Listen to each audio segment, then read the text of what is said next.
सुख समृद्ध विज्ञान चैनल और सिद्ध योग चैनल के शुद्ध दर्शकों को मैं सुशील कुमार शर्मा हार्दिक अभिनंदन करता हूँ।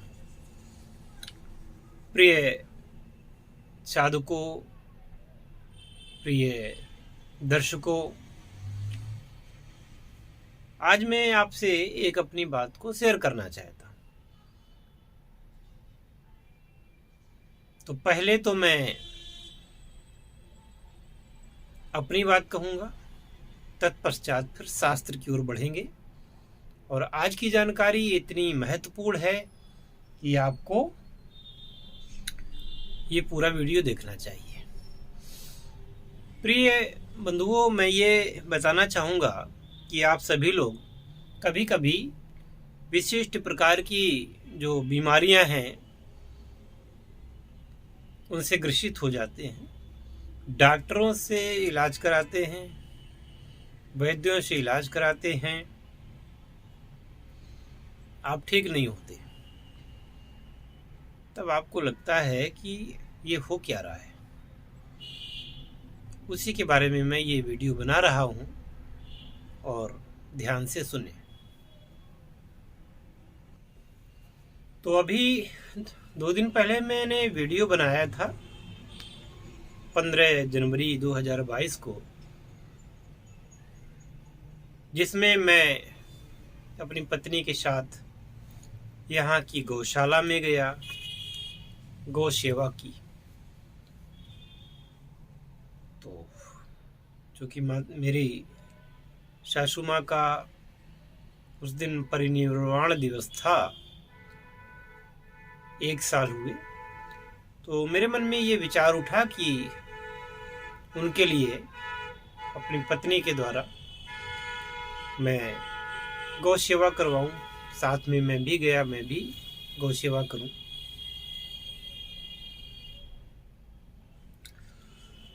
तो वहाँ पर गया तो देखा कि मेरे जाने से पहले भी वहाँ पर हमारे यहाँ के श्रीमान लोग मौजूद थे और वो भी अपने तरीके से गौ सेवा कर रहे थे। तो मुझसे वो कम से कम 10 गुने ज़्यादा अच्छा भोजन लाए थे और प्रत्येक गाय को खिला रहे थे। मेरी गौ सेवा तो बहुत छोटी थी, जिसके बारे में मैं क्या कहूँ, मुझे वहाँ पे थोड़ी शर्म भी महसूस हो रही थी। खैर कोई बात नहीं। तो मैं गया वहाँ पर, ये किया, आप लोगों को वीडियो भी मिला होगा।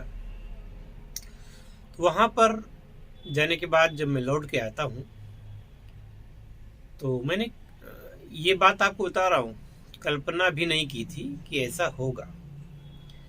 मैं आपको बताना चाहूँगा कि मैं 2-3 महीने से, बल्कि मैं समझ रहा हूँ 5-6 महीने हो गए होंगे, धीरे धीरे रात को मैं सो नहीं पाता था।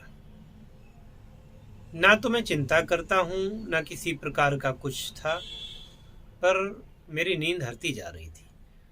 तो बस 24 घंटे में 2-3 घंटे सो लेना, बाकी समय जागना। अब मेरे को कोई चिंता भी नहीं, क्योंकि चिंता करना मेरा स्वभाव नहीं। इसके बावजूद मेरी नींद नहीं आ रही है। तो मैं समझता था कि ये क्या है। शायद मैंने सोचा कि ये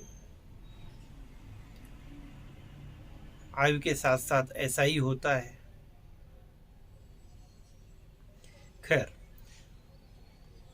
इसके बाद मैं जब वहां पर गया, गौ सेवा की और वहां काफी देर तक रुका। वहां से मैं लौट के आ जाता हूँ और मेरा ये अनुभव है कि उस दिन भी मुझे पूरी रात गहरी नींद आई और आज रात को भी मैं एक ही नींद में ब्रह्म मुहूर्त में जागा।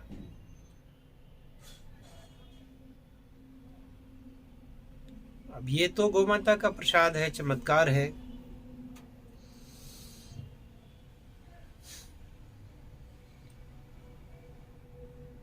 मैं तो यही समझता हूँ कि गौ माता की कृपा हुई है। वहाँ पर जा कर के समय बिताना, उनके बीच में रह करके कुछ तो ऐसा हुआ है जिससे कि मुझे लाभ प्राप्त हुआ। और आप ये समझते हैं कि जब नींद आपको पूरी नहीं आती तो सनई सनई आपकी सेहत भी गिरने लगती है, कोई न कोई कॉम्प्लिकेशंस आपको होने लगते हैं। खैर, तो ये मैंने अपना अनुभव शेयर किया। अब मैं आपको बताना चाहूँगा कि जिन लोगों के रोग ठीक नहीं होते, जिन लोगों के रोग ठीक नहीं हो रहे हैं, अंत में ये भी बताऊँगा कि वो ठीक होंगे कैसे। तो मैं आपको बता रहा हूँ, ये ये रस रत्नाकर ग्रंथ मेरे सामने है और मैं बता रहा हूँ। लिखा है, पक्षाभिघात गलगंडे गलग्रहाश्च दंडापतानक शमीरण शोणिताद्याः इत्यामयाः शूरपर धनापहाराद् गुरुवंगनागमन विप्रवधाभिर्ये दुष्कर्मभिस्तनुभृतामिह कर्मजास्ते नोपक्रमेण भिषजामुपयान्ति शान्तिं दानैर्दयाभिरतिथि द्विजदेवतागो गुरुवर्चना प्रणतिभिश्च जपैस्तपोभिः इत्युक्त पुण्येन च ये रूपचीयमाना पापजाः यदि रुज प्रशमः प्रयान्ति। अब आपको इसका अर्थ बताता हूँ। पक्षाघात अर्थात जिसे आप कहते हैं आधे अंग में होने वाला लकवा, पक्षाघात। अब किसी किसी को तो आधे अंग में, पैर में लकवा हो जाता है, किसी को ऊपर हो जाता है, किसी का मुंह टेढ़ा हो जाता है ना। कभी कभी आधे अंग में हो जाता है, अर्धांगवाद कहते हैं उसको। तो ये लकवा। दूसरा गलगंड अर्थात जिसे घेंघा कहते हैं, जिसमें गले पर बहुत बड़ा मतलब एक ट्यूमर जैसा निकल आता है, वो घेंघा होता है। वैज्ञानिक इसको कहते हैं कि ये आयोडीन की कमी से होता है, लेकिन अब इसमें आपको बता रहा हूँ कि शास्त्र क्या कहता है। तो इसके बाद में है फिर अपतानाक, 80 प्रकार के वात रोग, रक्त विकार से उत्पन्न कुष्ठ इत्यादि रोग, और पूर्व जन्म में किसी के धन का हरण करना, यानी कि अगर आपने पूर्व जन्म में किसी का धन चुराया है या अनैतिक रूप में उसको लिया है, तो भी गुरु की पत्नी के साथ व्यभिचार किया होगा, ब्राह्मण की हत्या आदि दुष्कर्म करने वाले मनुष्यों में जो रोग होते हैं वे वैद्यों की चिकित्सा से शांत नहीं होते। वैद्यों की चिकित्सा क्या, वो डॉक्टरों की चिकित्सा भी शांत नहीं होते। और अब जो डॉक्टर्स हैं उनके यहाँ तो क्या है, उनके यहाँ तो बस इलाज होता नहीं। जो अंग आपका काम ना करे, जो अंग खराब हो जाए, बस उसको काट के निकाल के फेंक देना, इसी को डॉक्टरी कहते हैं। बाकी वो उनके पास ऐसी कोई दवा नहीं होती कि उसको फिर वो ठीक कर सके। तो ये क्या खाक इलाज हुआ। खैर, तो वैदिक ग्रंथों में ये है कि अब इसमें है और कि जो वो वैद्यों की चिकित्सा से शांत नहीं होते, अपितु दान दया करने से, अतिथि ब्राह्मण देवता गौ और गुरु की पूजा अर्चना प्रणाम आदि से, जप और तपस्या के फलस्वरूप क्रमशः पुण्य समूह के बढ़ने से पूर्व किए हुए पाप कर्म के कारण उपरोक्त शांत होते हैं। समझ लीजिए, ऐसे रोग जो दिए हैं तो क्या उसका उपाय बताया है। अगर आपने ऐसे दुष्कर्म कहीं किए हैं, वो दवा से ठीक नहीं हो रहे हैं, तो आपको क्या करना चाहिए? फिर तो आपको दान, दया, दया मतलब जैसे कहीं मछली कट रही है तो मछली खरीद करके आप पानी में वापस डाल दें, नदी में, तालाब में, कहीं पर। नदी में डालना श्रेष्ठ रहता है, तालाब तो सूख जाते हैं। इसी प्रकार से किसी जीव की हत्या होने से बचाना उसको। तो इसके बाद गुरु की पूजा अर्चना, प्रणाम आदि करना, जप और तपस्या के फलस्वरूप जब क्रमशः पुण्य समूह का उदय होगा तो पूर्व में किए हुए पाप कर्म जो है वो खत्म होंगे, तब ये रोग जाते हैं। तो और भी है, स्वहेतु दुष्टैरनिलादि दोषैरुपप्लुतैः खे परिताशनद्भिः भवन्ति ये प्राणभूतां विकारास्ते दोषजाः भेषज सिद्धिसाध्याः।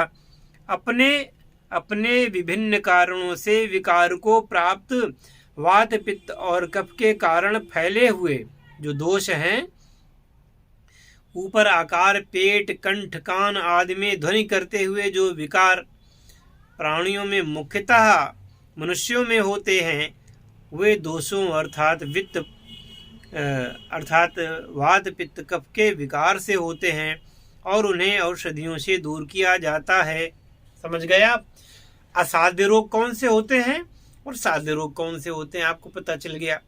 तो अब जो असाध्य रोग हैं, जो वैद्यों की चिकित्सा से ठीक नहीं हो रहे हैं, हॉस्पिटल जाने से ठीक नहीं हो रहे हैं, उसके लिए आप लोगों को दान, पुण्य कर्म, साधना, जप, तप इत्यादि इत्यादि करना चाहिए। सॉरी, बीच में थोड़ा सा गला। तो जब पुण्य कर्म का उदय होगा, इसलिए जिनको अपनी जान बचानी है, ऐसे रोग हो गए हैं तो उन रोगों के नाम भी दे दिए गए हैं। ऐसे रोगों में जब दवा काम ना कर रही हो तो फिर जो है आपको ध्यान रखना चाहिए कि किसी भी सद्गुरु की शरण में जा करके उनसे फिर महामृत्युंजय का जप या रोगनाशक कोई जप, मंत्र इत्यादि ग्रहण करना चाहिए, जिससे कि आपके रोगों का शमन हो और आपका रोग नष्ट हो जाए। अब बहुत सारे ऐसे लोग हैं, वो कहेंगे कि भाई चिकित्सा से मंत्र का क्या तात्पर्य है, चिकित्सा से दान का क्या तात्पर्य है। इसलिए मैंने ये सोचा कि मैं आपको बता दूं कि मैंने गौ सेवा ही तो की थी थोड़ी देर के लिए, और मेरा ये तुच्छ प्रयास था, कोई बहुत ज़्यादा मैंने नहीं किया था, पर उनके सानिध्य मात्र से ही मेरी जो काफ़ी दिनों से नींद नहीं आ रही थी, वो नींद आने लगी। अब इसको चिकित्सा कहेंगे या अहेतु की कृपा कहेंगे भगवान की। इसलिए कहा जाता है कि आप सभी लोग गौ सेवा अवश्य करें, गौ पालन करें, गौ को कटने से बचाएं।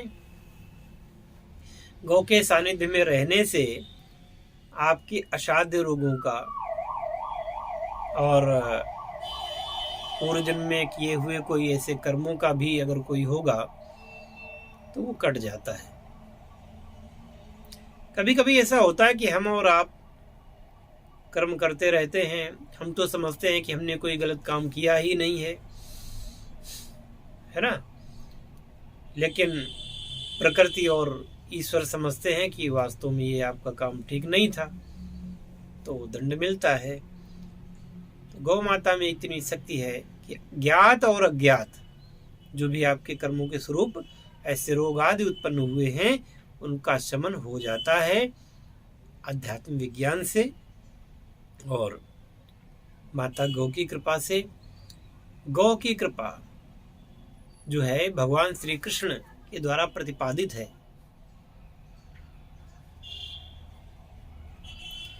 गौ माता की कृपा से जब श्री कृष्ण को इतना बल प्राप्त हुआ, हालांकि ये कहते हैं तो कि भगवान स्वयं है, पर भगवान ने गौ माता को अपना पूरा सम्मान दिया है, माँ गौ की पूजा की है। तो भगवान श्री कृष्ण के, भगवान श्री राम के चरण चिन्हों पर चलते हुए हम जैसे तुच्छ प्राणियों को भी ये कार्य करने चाहिए। वीडियो अच्छी लगी हो तो शेयर कर देना, चैनल अच्छा लगा हो तो सब्सक्राइब कर लेना